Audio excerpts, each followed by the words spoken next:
Hello, welcome to Tales from the Shed. And I would just like to say, don't you agree? Alison looks really good in that top and that for her age. You think so? So yeah, we were going to talk about that this time because recently I went on a trip to Morocco, and what I didn't realise was I thought it was a bit more like working with a charity out there to help girls in kind of getting in secondary education in the Atlas Mountains and the rest of it. And what I realised when I got there was it was more like a trekking holiday. It was more like a walking holiday with a bit of that on the side, whereas I thought it was the other way around. But I kind of realised when I got there that I was probably at least 20 years older than everybody else in the party of women. And there are a few things that are happening. I just kind of recently recovered from this bloody plantar fasciitis, so I wasn't walking as far as I would normally expect to. And we were on this kind of walk, and at some point, one of the other women, and I know she meant to be supportive, she kind of went, "You ought to be really proud of what you've done, while you've been here," kind of thinking. And that little subtext, I could just hear it running. I don't even know that she even said it out loud. It was like, at your age. So I had a similar thing that I trained to be a yoga teacher. Oh yeah. Oh, I don't know, maybe 10 years ago, something like that. It was something I always wanted to do, but could never fit in. We've got kids and things like that. So I went off and did this. It was a beautiful, lovely little group with this Indian yogi, and it was just lovely.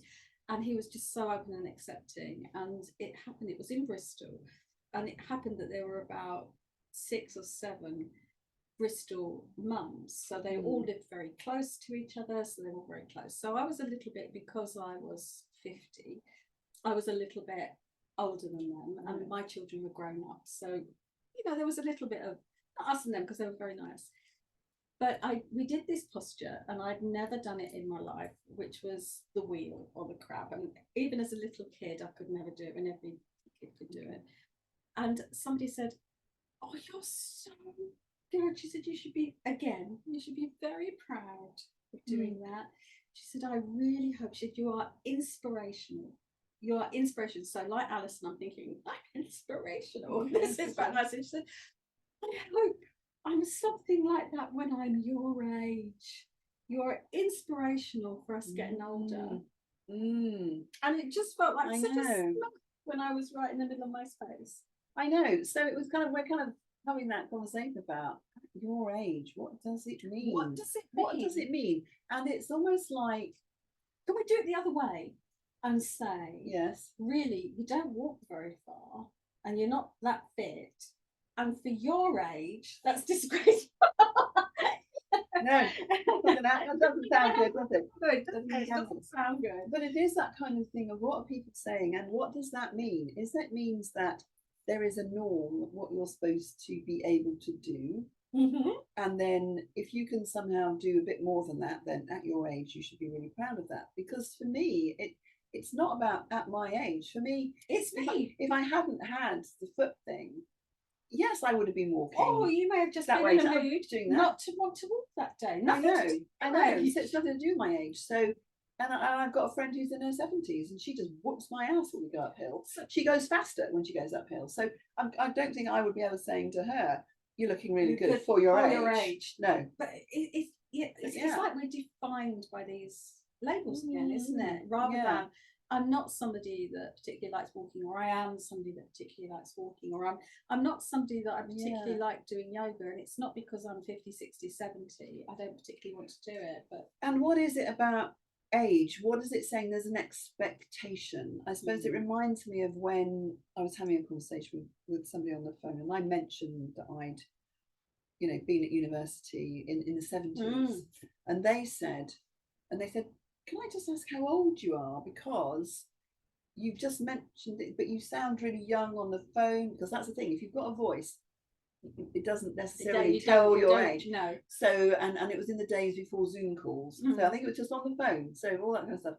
And it was like, and I said, whatever I was at that time. And she kind of went, wow. Because she said, I think she actually came from Ukraine, which was interesting, because this was before all the shit hit the fan there. And she said, in Ukraine, particularly for women, once you're kind of 60, essentially it's carpet slippers, knitting in the corner, waiting for the like undertaker. The Eskimos, we put you out on the ice. Yeah, we'll just kind of, yeah, see if you're still there in the morning. But it was like, and then so things are kind of going on. There's still this expectation, even though I'm kind of saying, and I guess the work that we're doing around menopause is that it's this moment in time, and then beyond that you've got about 30 years of your life still. So we should be enjoying that, because what else are we and going to be living doing? according to all of our history.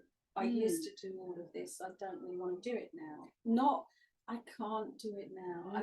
I think having reached my grand old age of 62, I'm surprised that people come up and then they're 50, they say, I would do that, but at my age, well, we slow down, don't we? And there's an expectation that at 52, 53, 54, people are expecting not to do things. Yeah, and it's very strange. And it's almost like that, the expectation, the level of expectation of what you can do at a particular age has not really caught up with what we are actually able to do. It's still a bit like, I mean, my parents' generation, my mum was, 38 when she had me. So she was like the wartime generation, all that kind of stuff. And when my dad retired, they moved to the Lake District, they were going out walking. She went and volunteered at the National Trust. He kind of got another job being a car park attendant. It was like, so all these different things. So even then they didn't conform to that. I mean, what is this thing about retirement? We're all supposed to be hanging around sitting there with our feet up. However, well, that's not possible anymore because they keep moving the goalposts, and if I ever get my pension, I'll be quite surprised. I'm never going to reach retirement. No. So it's like, what is this idea about retirement? And then the other thing that people talk about is people who have worked really hard and then they retire and then 6 months later they die, mainly men. But it's that if you don't do anything, if you don't stimulate your body, then it's like anything else. If you don't use it, you lose it. But at your age, you should be proud of at your age. So you can have half a life, but we expect you to have half a life at your age. Yes. And you should have a full life every single day, whether that be moving a lot or not moving a lot. I know a lot of people that my son's very happy not moving at all. And he's really happy, and he's quite, well, not as young as he was. He's 27, but it's like it's finding yourself not acting to a template of what you should be doing at a certain age. And wow, look at you breaking the template, going to be a yoga teacher at the grand old age of 50. Are you thinking, well, this was the first gap in my schedule, really? Well, I could do it's like talking about that whole thing, to that whole thing, like for women, those hormonal changes can also cause the differences. And I just kind of think, so I learned to belly dance in my 40s. I started putting on art exhibitions with my husband in my 50s, and then God help me, I started a PhD when I was 59, into my 60s, which I might finish this year. But why not? Yes, yes, it is. Why not? Why? It's I really dislike it. I'm looking back in my life, wondering if I've ever used it. Yeah, I know. Because it's just not flattering. I mean, you can say that's brave of you doing something, perhaps, or perhaps not, if that's valid, but definitely not at your age. Any age is a valid age to do anything. I did have some years ago, and this is must be about 5-6 years ago now. I had some issue with my knees and got to the point of having them x-rayed. And I remember ringing up for the results and actually talking to not my regular, but the locum, who happened to be a woman.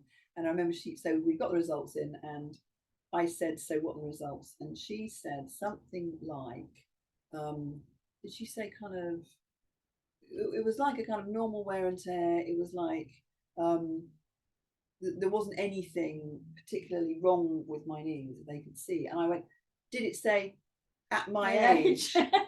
Which I think would be relevant in a medical context. And she kind of went, and she laughed and she said, no, it doesn't say that. It just says your knees are fine. There is. Your knees are fine. I think the other thing about at your age is the age to take up skydiving or building, base jumping would be about 90, because I think at your age that's a great place to start.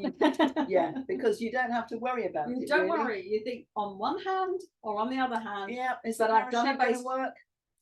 Don't care. because at that age. So I think at that point it might be valid. All right. Should we Okay. give So it that one? so yeah. So just kind of think about that. Next time you think of that about somebody else, or somebody says it to you, just think. No, we are more than age. We are more than our age.